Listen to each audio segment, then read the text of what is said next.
कृष्ण गोविंद हरे मुरारी, हे नाथ नारायण वासुदेव। श्री कृष्ण गोविंद हरे मुरारी, हे नाथ नारायण वासुदेव। भक्ति सुतो तो तरुणो गृहीत्वा, भक्ति सुतो तो तरुणो गृहीत्वा, प्रेमैक रूपा सहसा विरासीत्, प्रेमैक रूपा सहसा विरासीत्। कृष्ण गोविंद हरे मुरारी, नामेति नामानि मुहुर्वदन्ति। कृष्ण गोविंद हरे मुरारी, हे नाथ नारायण वासुदेव। हे नाथ नारायण वासुदेव, हे नाथ नारायण वासुदेव, हे नाथ नारायण वासुदेव, हे नाथ नारायण वासुदेव। बोलो श्री कृष्ण गोविंद हरे मुरारी, हे नाथ नारायण वासुदेव। श्री कृष्ण गोविंद हरे मुरारी, हे नाथ नारायण वासुदेव। कथं प्रविष्टा कथमागतेयं, कथं प्रविष्टा कथमागतेयं, मध्ये मुनीनां मितितर्कयन्ति, मध्ये मुनीनां मितितर्कयन्तः। तां चागतां भागवतार्थभूषां, तां चागतां भागवतार्थभूषां, सुचारुवेषां ददसूषदस्या। श्री कृष्ण गोविंद हरे मुरारी, हे नाथ नारायण वासुदेव। श्री कृष्ण गोविंद हरे मुरारी, हे नाथ नारायण वासुदेव। श्री कृष्ण गोविंद हरे मुरारी, हे नाथ नारायण वासुदेव। कृष्णा कृष्णा कृष्णा बोलो, कृष्णा कृष्णा कृष्णा बोलो, राधे राधे राधे बोलो, राधे राधे राधे बोलो। कृष्णा कृष्णा कृष्णा बोलो, कृष्णा कृष्णा कृष्णा बोलो, राधे राधे राधे बोलो, राधे राधे राधे बोलो। कृष्णा कृष्णा कृष्णा बोलो, कृष्णा कृष्णा बोलो, राधे राधे राधे बोलो, राधे राधे राधे बोलो। कृष्णा कृष्णा कृष्णा बोलो, कृष्णा कृष्णा कृष्णा बोलो, राधे राधे राधे बोलो, राधे राधे राधे बोलो। कृष्णा कृष्णा कृष्णा बोलो, कृष्णा कृष्णा कृष्णा बोलो, कृष्णा कृष्णा कृष्णा बोलो, राधे राधे बोलो। कृष्णा कृष्णा कृष्णा बोलो, कृष्णा कृष्णा कृष्णा बोलो, राधे राधे राधे बोलो, राधे राधे। हरे कृष्णा कृष्णा कृष्णा हरे हरे, हरे राम राम राम हरे हरे। हरे कृष्णा कृष्णा कृष्णा हरे हरे, हरे राम राम राम हरे हरे। हरे कृष्णा कृष्णा कृष्णा हरे हरे, हरे राम राम हरे हरे। हरे कृष्णा कृष्णा कृष्णा हरे हरे, हरे राम राम राम हरे हरे। बोली राज बिहारी सरकार की जय, भक्त अक्षर भगवान की जय हो। जय जय श्री राम। ताम चागताम भागवतार्थ भूषणम, कथम प्रविष्टा कथमागतेयम। सब लोग ये आश्चर्य करने लग गए कि भक्ति कहाँ से आ गई। ज्ञान वैराग्य कहां से आ गए? क्योंकि ये बीचों बीच नृत्य करने लग गए। अब इतने ऋषियों का समुदाय, इतने लोग आए हुए थे, बीच में जैसे उत्पन्न हुए, प्रकट हुए भक्ति और ज्ञान वैराग्य, इनको देख करके नारद जी प्रसन्न हो जाते हैं, भागवत की जय जयकार करने लग जाते हैं। सकल भुवन मध्य नृत्य नास्ते पिधन्या निवसति हृदय साम श्री हरि भक्ति रेखा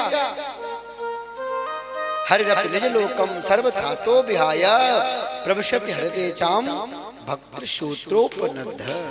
कितना सुंदर श्लोक। इसमें भक्ति महारानी को बताया गया कि भक्ति कहाँ रहती है। भगवान श्याम सुंदर कहाँ रहते हैं? सकल भुवन मध्य नृत्य नास्ते पिधन्या। भगवान ऐसा कोई संसार में नहीं है जो भगवान को खोजता नहीं फिरता, भगवान को ढूंढता नहीं फिरता, लेकिन भगवान उनके यहाँ जाते हैं क्या? बताइए, किस किस के घर में गए? कुछ गिने चुने लोग हैं, उनके यहाँ पे भगवान जाते हैं। प्रविशति हरते शाम श्री हरे भक्ति रेखा। और नारद जी कहते हैं, भक्ति महारानी आप जहाँ पहुंच जाए, आप जहाँ चली जाती हैं ना, चाहे वो कितने पतित पापी का घर हो, चाहे वो सदना कसाई का घर हो, चाहे भिलनी शबरी का घर हो, लेकिन जहाँ भक्ति भक्ति आगे आगे चली जाती हैं तो हरिरपि निज लोकम सर्वथातो विहाय।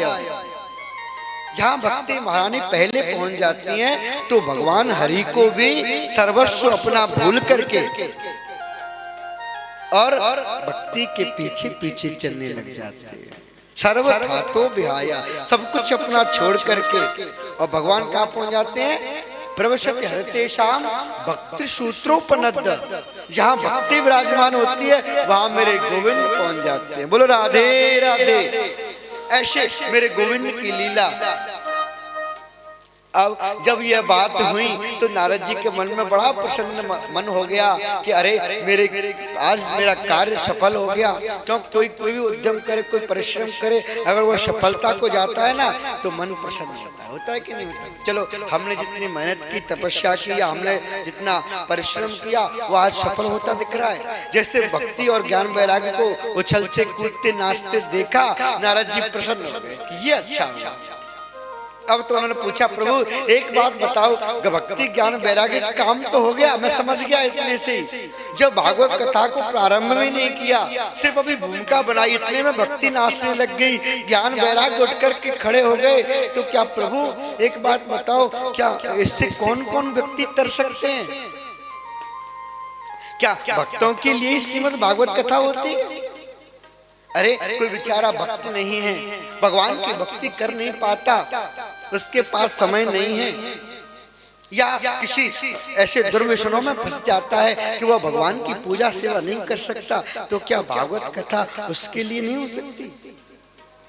कौन कौन भागवत कथा को सुनकर के पवित्र हो जाता है? प्रभु मैं यह सुनना चाहता हूँ। नारद जी के बात को सुनकर के देवर्षि नारद जी की और जो चतुर ऋषि है ना, सनक सनंदन सनातन सनत कुमार, इनको कुमार के नाम से जाना जाता है। कुमार लोग हंसने लग गए, अरे भैया क्या बात कर रहे हो, कौन कौन तरता है? हम तो आपको ये बता देते हैं कि कैसा भी व्यक्ति हो वो भी इससे तर जाता है। नारद जी बोले, प्रभु अगर ऐसा कोई प्रसंग आपने पहले पूर्वत हुआ हो तो मुझको सुनाओ। ये मानव पाप कृतस्तु सर्वदा सदा दुराचार रता विमार्गगा क्रोधाग्नि दग्धा कुटिलाश्च कामिना सप्ताह यज्ञ न कलो शक्तेन हीना पितृमातृ दूषका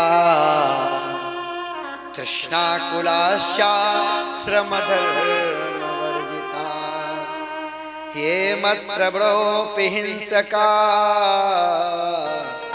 सप्ताह यज्ञ न कलो ये दम्भिका मत श्रवणोपहिंसका सप्ताह यज्ञेन कलो। अरे और तो और ये मानवा पाप कृतस्तु सर्वदा, जिस मानव ने जीवन पर्यंत पाप ही किए हो, पाप के अतिरिक्त और कुछ कहीं नहीं किया हो, सदा दुराचारता विमार्ग का, और सदा सर्वत्र उसने हमेशा दुराचार ही किया हो। अगर वह क्रोधी भी है, क्रोध करता हो, कुटिल भी है, खल है, कामी है, कोई बात नहीं। और तो और पितृ मातृ दूसका, जिसने कभी अपने माता पिता की सेवा भी नहीं की, ऐसा व्यक्ति भी अगर है, तृष्णा कुलाश्चा श्रम धर्म वर्जिता, तृष्णा करने वाला कंजूस है, अपने कुल से दूषित है, माता कौन पिता कौन ऐसा भी कोई निश्चित नहीं है कि कुल का होना चाहिए, उसका खानदान ऊंचा होना चाहिए, वही भागवत सुनेगा, ऐसा भी नहीं है कुछ। और तो और पंचौघ पापा शलछत्म कारेण, जो पंच प्रकार के महापाप होते हैं, उन महापाप के करने के बाद में भी अगर वह ब्रह्मस्व पुष्टा व्यभिचार कारणा, व्यभिचारी भी है, ब्रह्मस्व पुष्टा, उसने ब्रह्म हत्या भी कर दी है, गौवध कर दिया है। इसके पश्चात अगर वो जीता तो जीता, कायेन वाचा मनसा पातकम नित्यम प्रकुर्वन्ति सटा हटे नहीं। देखो जीवन पर्यंत सब शरीर से किया कोई बात नहीं, अरे उसने मन से कर दिया, नेत्रों से कर दिया, हाथ से कर दिया, कायेन वाचा मनसा पातकम, अरे मन से भी अगर कोई पाप किया हो और पाप करते करते अचानक उसकी मृत्यु हो गई, मृत्यु के पश्चात भी अगर उसके नाम से श्रीमद् भागवत कथा को श्रवण कराया जाए, वह भी मुक्त हो जाता है। बोली भागवत भगवान की, ऐसी भागवत कथा है। जब ये बात सुनी प्रभु, ऐसी भागवत की महिमा, तो क्या ऐसा कोई हुआ, ऐसा कोई आप प्रमाण दे सकते हैं, ऐसी कोई कथा है जिसने जीवन पर्यंत पाप किया हो और पाप करते करते अगर उसकी मृत्यु हो गई हो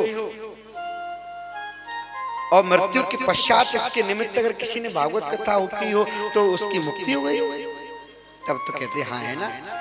तुंगभद्रा तटे पूर्वम, एक तुंगभद्रा नदी का तट, वहां पर आनंद नामक एक ब्राह्मण रहते थे, आत्मदेव नामक। बहुत सुंदर कथा भागवत कथा के महात्म्य में आती है, क्योंकि देखो कल की कथा प्रसंग थोड़ा सा रह गया था, बारिश बहुत अति बारिश होने से कुछ व्यवस्थाएं गड़बड़ा गई, जिसके कारण कल कलश यात्रा ही हो पाई बस, है ना, क्योंकि बारिश बंद नहीं हुई थी। तो आज यह महात्म की कथा जबकि कल होनी थी, लेकिन ठाकुर जी की जैसी इच्छा, जो जाने ताए देह जनाई और जानत तुम्हें हो जाए, ये भगवान की लीला है। जो जो करना चाहते हैं वही होता है, हम तुम कितने प्रयास कर लो, जब तक वो नहीं चाहता कुछ नहीं होता। तो आत्मदेव नामक ब्राह्मण तुंगभद्रा नदी के तट पर रहते हैं, बहुत सुंदर विद्वान ब्राह्मण है, भगवान की कृपा से संपन्न परिवार है, कोई कमी नहीं, बस एक छोटी सी कमी रह गई कि उनके कोई संतान नहीं। उनकी पत्नी धुंधली, जैसे आत्मदेव ब्राह्मण सीधे सरल सच्चे, उसके विपरीत उनकी पत्नी धुंधली देवी, संतान नहीं थी, या तो संतान नहीं थी तो मान लीजिए कि वह नित्य प्रति उसका दिमाग ठीक नहीं रहता था, तो वो क्लेश करता। लोक वार्ता अर्था क्रूरा प्राय सो बहुजल्पका, इतनी थी वह बात करने में इतनी चप्पड़ थी कि वो दिन भर बात करते रहे, कोई कहता भाई इसका मुंह नहीं थकता क्या, उसकी बातें कभी खत्म नहीं होती थी। और तो और लोक वार्ता पूरा प्रायसो बहुजल का, और जलन करने वाली थी लोगों से, किसी का अच्छा हो रहा है उसका ऐसा हो गया, ऐसा नहीं होना था।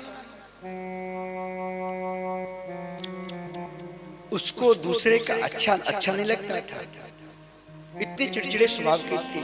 और जब तक पड़ोसी से 2-4 बार दिन में लड़ाई ना हो तब तक तो उसकी रोटी हजम नहीं होती थी। बोले राधे राधे। पंडित जी को बड़ा क्लेश होता था, मैं सारे संसार में सदुपदेश करता हूँ, कथा भागवत सुनाता हूँ, लेकिन मेरी पत्नी को नहीं समझा पाता, क्या करूं। इतना क्लेश करती है, घर में आते ही मेरा जीवन नरक के समान लगता है। ग्रहम त्यक्त्वा वनं गहेत्, एक बार की बात मन उनका द्रवित हो गया तो वह वन की ओर चले गए कि मैं अभी जीवन को त्याग देता हूँ। वन में मरने के लिए हुए, उतने में क्या हुआ, एक महात्मा जी आ गए। महात्मा जी आए, उन्होंने कहा भैया क्या कर रहे हो, क्यों रोते हो, जंगल में बैठे हो। वो बोले भगवान मैं क्या बताऊं, मेरे कोई संतान नहीं है, इसलिए इस नश्वर शरीर को मैं त्याग करना चाहता हूं। उन्होंने कहा अच्छा, इस शरीर को त्याग दोगे, अरे संतान से क्या सुख मिल जाएगा, ये कोई निश्चित थोड़ी है। मुंचा ज्ञानम प्रजा रूपम बलिष्ठा कर्मणो गति, हे राजन ये कर्म की गति बड़ी बलवान है, बलवती है कर्म की गति। अरे पुत्र होने के बाद आपको क्या मालूम नहीं, सगर महाराज के 60,000 पुत्र थे, कपिल जी के नेत्र खुलने से वो भस्म हो गए, क्या पुत्र का सुख मिला उनको? और चलो उनकी तरह भस्म ही नहीं हुआ तो क्या पुत्र आपका पैदा हो जाएगा और सुपुत्र निकला, इसकी क्या गारंटी है? पुत्र को पुत्र भी तो हो सकता है। तो उससे बढ़िया तो यह है ठाकुर जी ने आपको नहीं दिया तो अच्छा है। पंडित जी बोले बाबा तुम बाबा बैरागी जानो क्या पुत्र सुख को, संतान के सुख को तुम क्या जानो? अरे तुम्हें सीताराम सीताराम करना आता है, तुमको नहीं मालूम जब खुद का बालक पापा पापा कह कर के तोतली वाली से बोलता है ना, सारे संसार का सुख प्राप्त हो जाता है, और तुम कहते संतान। तब तो उन्होंने कहा विवेकेन भवेत् तुम पुत्रं देहि बलादपि, हे प्रभु आप तो मुझे कुछ संतान दे सकते हो। महर्षि ने कहा अरे तुम्हारे कोई संतान नहीं तो कोई बात नहीं, आप कोई वृक्ष लगा लो, वृक्ष में अगर फल लग जाता है तो उसको पुत्रवान मान लिया जाता है। लेकिन अगर चलो वृक्ष के फल नहीं आते हैं, कोई गौ का पालन कर लो अपने घर में, अगर गौ के पालन करते करते से उनके गाय ने एक बछड़े का जन्म दे दिया तो भी आपको पुत्रवान मान लिया जाता है। ये धर्मशास्त्रों का लेख है। तब तो बोला पाल्यते या मया धेनु शावन्ध्या सर्वदा भवे, यो मया रोपितो वृक्ष शोपि बंध्यस्त्वमाश्रये। हे प्रभु मैंने यह सब करके देख लिया, आप क्या मुझको मूर्ख जानते हो? मैं भी विद्वान ब्राह्मण हूँ, कथा भागवत करता हूँ, मैं सब करके देख लिया। यो मया रोपितो वृक्ष, मैंने जिस वृक्ष को रोपाया उसमें तुम कहते हो फल, उसमें पत्तियां डालियां भी सूख जाती हैं। मैंने जो गैया को अपने घर में बांध रखा है, आज भी मेरे घर में गैया है, लेकिन वर्षों बीत गए वो आज तक ब्याही नहीं है कभी। तब तो यह बात सुन करके जो संत थे उन्होंने कहा अरे राजन, हे ब्राह्मण, मैंने तेरे ललाट की रेखाओं को पढ़ लिया है, एक जन्म की तो ब्यात क्या, सप्त जन्म बदश्चैव पुत्रो नैव च, एक जन्म नहीं, दो जन्म नहीं, 7 जन्मों तक तुम्हें कोई संतान नहीं होने वाली है। यह मेरा वचन, मैंने आपके मस्तक की रेखा को पढ़ लिया। तब तो ब्राह्मण ने सोचा अरे भगवान अब तक तो मेरा एक जन्म का ही दुख था, तुमने उसको 7 गुना और बढ़ा दिया। नो चेत्याम्यहं प्राणास तदग्रे शोक मूर्छिता, अब तो उसने इतना क्रोध किया, इतना शोक किया कि संत भगवान के सामने ही अपना मत्था पत्थर पे पटक दिया। संत ने सोचा अरे भैया ये क्या करने वाला है, अरे ब्राह्मण, हे महात्मा अब तो मैं मर ही जाऊंगा, इससे अच्छा तो मैं मर जाऊं, वही अच्छा है। अरे मैं तो पहले से ही मरने जा रहा था, तुमने रोक लिया और तुमने मेरे एक जन्म के दुख को 7 जन्मों का दुख बता दिया। अब तो मैं मरूंगा और मेरे मरने की जो ब्रह्म हत्या लगेगी ना वो आपको प्राप्त होगी। संत ने सोचा खूब हम रुके भैया ब्राह्मण के चक्कर में, हमने ब्रह्म हत्या और बोल ले ली फोकट में चलते फिरते।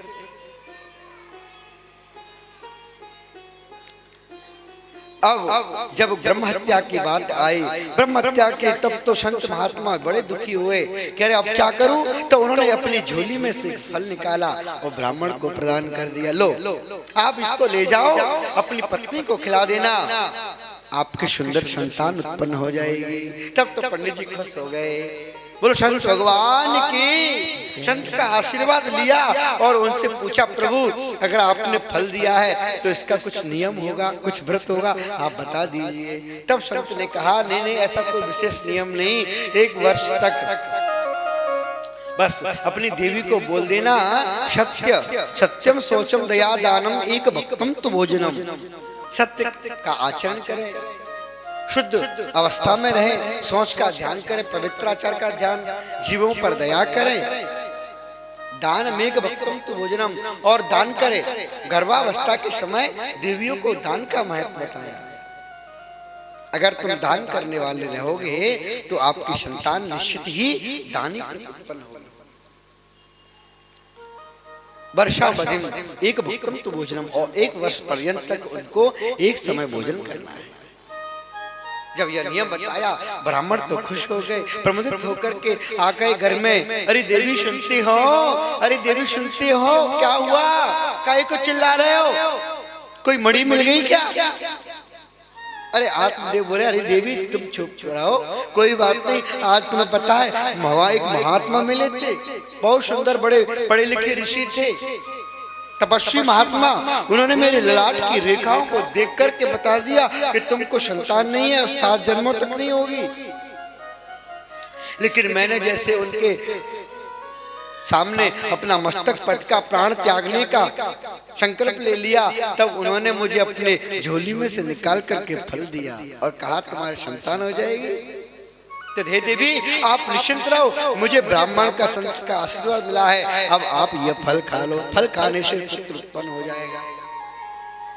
जैसे ये बात सुनी तो देवी बोली, बताओ फल खाने से भी कोई बेटा होता है? अगर फल खाने से बेटा हो जाता तो कोई लोग बाग शादी क्यों करते? बोलो राधे राधे।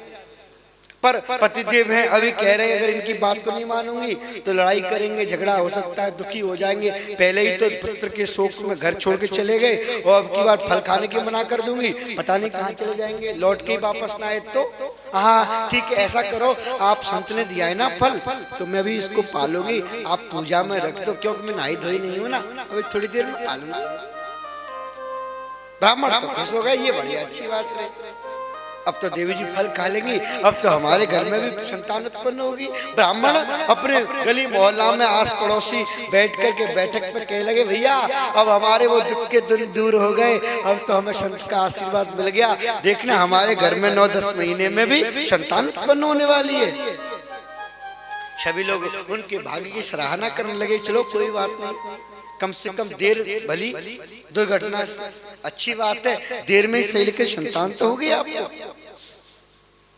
बेचारी धुंधली भी चिड़चिड़ी रहती है, सबसे लड़ती रहती है, हो सकता है उसी का कारण हो संतान ना होने से। अब ये बात रही, अब इधर ये तो बेचारी फल को लेके बैठ गई, खाऊं नहीं खाऊं, क्या करूं इसको, फल खा लेती हूं तो कहीं गर्व बढ़ जाएगा, और गर्व बढ़ जाएगा तो मेरे घर का काम कौन करेगा। ऐसे फल को लेके बैठी थी, पड़ोसन आई, अरे देवी आज तो पंडित जी बड़ी सूचना दे रहे हैं, हमने सुना है आपको फल मिला है, अब तो तुम्हारे भी संतान होने वाली है। उन्होंने बोला, हाँ देवी दे तो गए हैं फल, लेकिन क्या करूं, खाऊं न खाऊं, मेरा कुछ समझ में नहीं आता। पड़ोसन बोली, अरे ऐसी बात करती हो बहन, इतनी सालों से तेरे संतान ना आए और तू या फल को ना खाएगी? अरे फल तो मैं खा लूंगी, पर मैंने सुना है फल खाने से पेट बढ़ जाता है, गर्व बढ़ जाता है। क्या ये तो सही सुना है तुमने, पेट बढ़ जाएगा तुम्हारा? अच्छा तो गृह कार्यम कथम भवेत्, फिर मेरे घर के कार्य को कौन करेगा? पड़ोसन बोली, तेरा क्या अलग से पेट बढ़ेगा, संसार में जितनी स्त्रियां सबके गर्भ बढ़ते हैं तो घर के काम को उनकी बहन बुआ आती हैं या घर के और सदस्य कर लेते। अरे तू नहीं जानती बहन, सबकी ननद अच्छी होती होंगी, मेरी ननद तो 1 नंबर की चोटी है, वो अगर आ गई और महीना 2 महीना मैंने अपने घर में रख ली ना, पूरे घर को राधे राधे, पूरे घर को लीपा पोती कर जाएगी, सब बटोर के ले जाएगी। पंडित जी तो सीधे कभी जाने ना है। अरे कोई बात नहीं है, कोई नौकरानी रख लेना। हाँ ये बात तो ठीक कह रही, नौकरानी रख लूंगी। अच्छा नौकरानी तो रख लूंगी, पर एक बात बताओ, जब मेरा पेट बढ़ जाएगा तो मैं फिर कम खा पाऊंगी क्या? ये तो सही है। स्वल्प भक्षम तो कार्यम, कम खाऊंगी तो मैं कमजोर हो जाऊंगी कि भाई अब जब कम खाएगी कमजोर होगी तो ये तो स्वाभाविक है।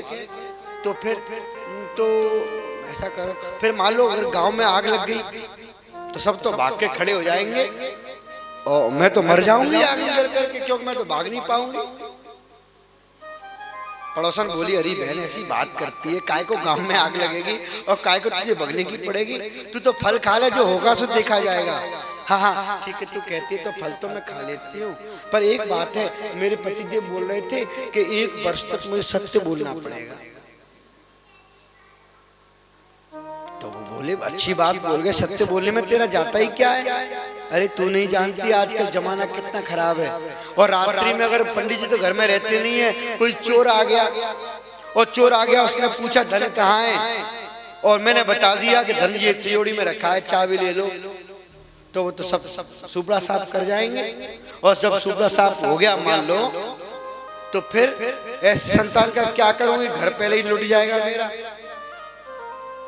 अरे तो भाई बहन तो मत बोलना सत्य, तो झूठ बोलूंगी तो व्रत खंडित हो जाएगा। अरे ऐसे व्रत को नहीं। अरे तो अब पड़ोसन बेचारी हाथ जोड़ी और बोली, देवी तेरे मन में जो आए वही कर। मैं तो चली, मैं तो समझाने की बस की है ना, चली गई बेचारी। अब एक बार की बात,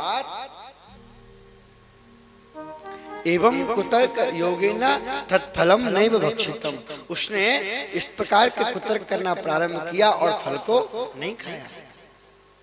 जब फल को नहीं खाया तो एक बार की बात, उसके घर में उसकी बहन आई। बहन देखा, अरे बहन क्या बात है, तू बड़ी चिंता में लग रही है। बहन कहा बताऊं, तू जानना है तेरे जीजाजी को। कैसे जीजाजी?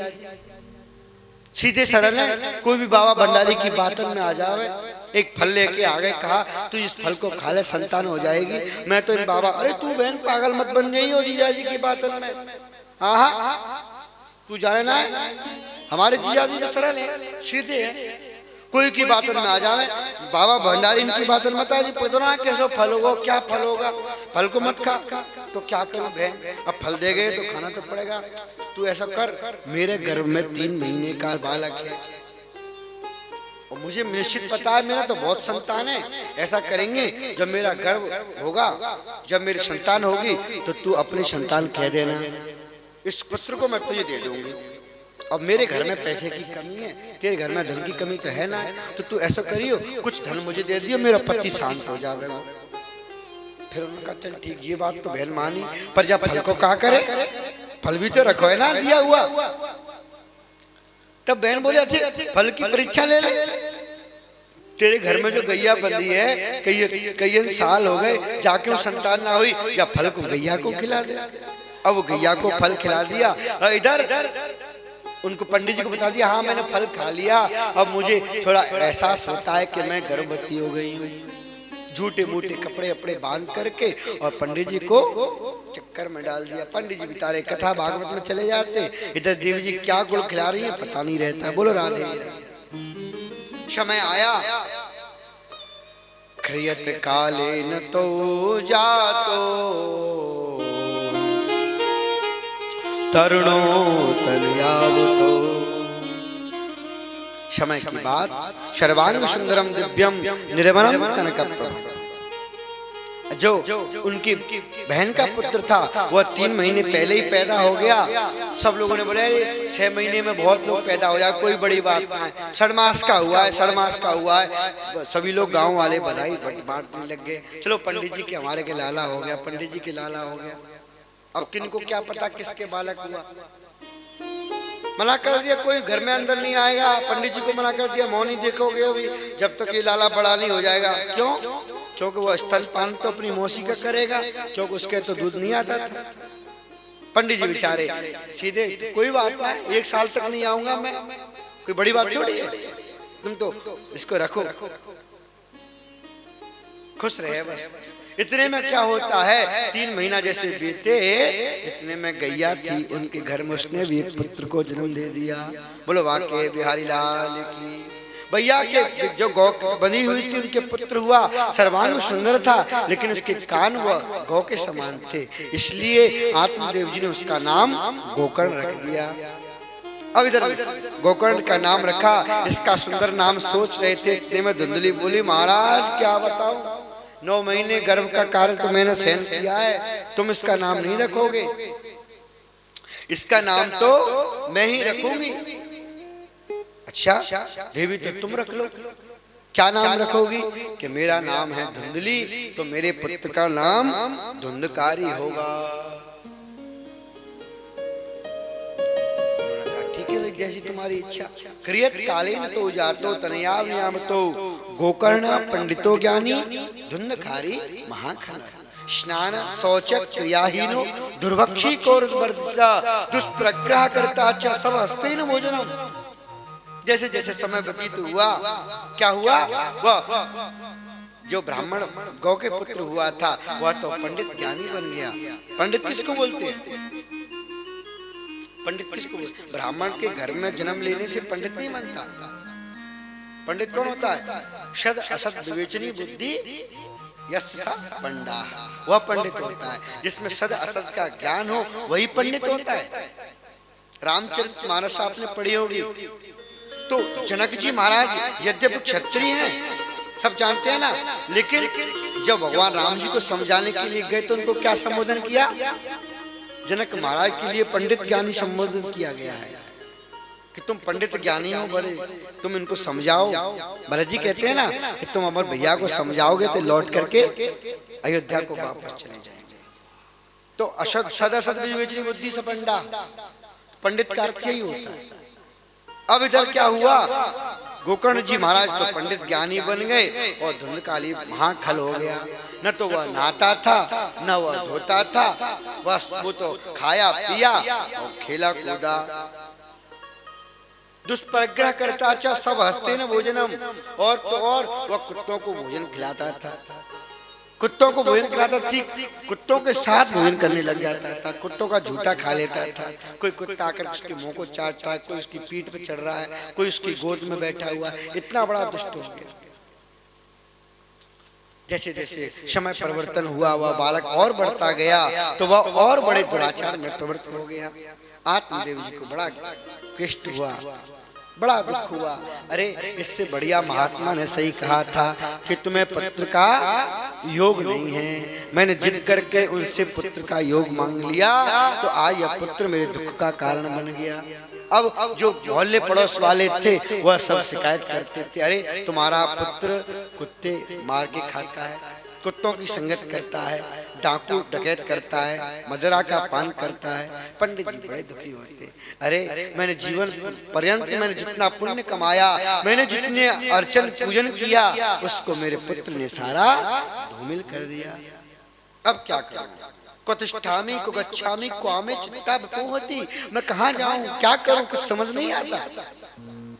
तब तो अब उनके मन में यह बात आई कि अब मैं क्या करूं। तब गोकर्ण जी महाराज ने सुंदर उपदेश किया है। सुंदर उपदेश गोकर्ण जी महाराज से कहा, पुत्र अब बताओ मैं क्या करूं।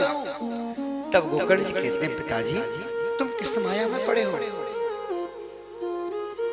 तुम ये बताओ, ये क्या यह शरीर जो देह है वह तुम्हारा है?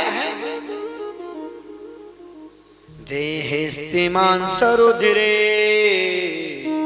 भीमतिं त्यजत्वं जाया सुता दिशु सदा ममतां विमुञ्च पश्यामि संजदं जगदिदं क्षणभङ्गुनिष्ठम् वैराग्य राग रसिको भवभक्तिनिष्ठ देहेस्तिमा शरुधरे विमतिम त्यजत्वम। हे पिताजी तुम इस शरीर के देह के नातों को निभाते हो क्या?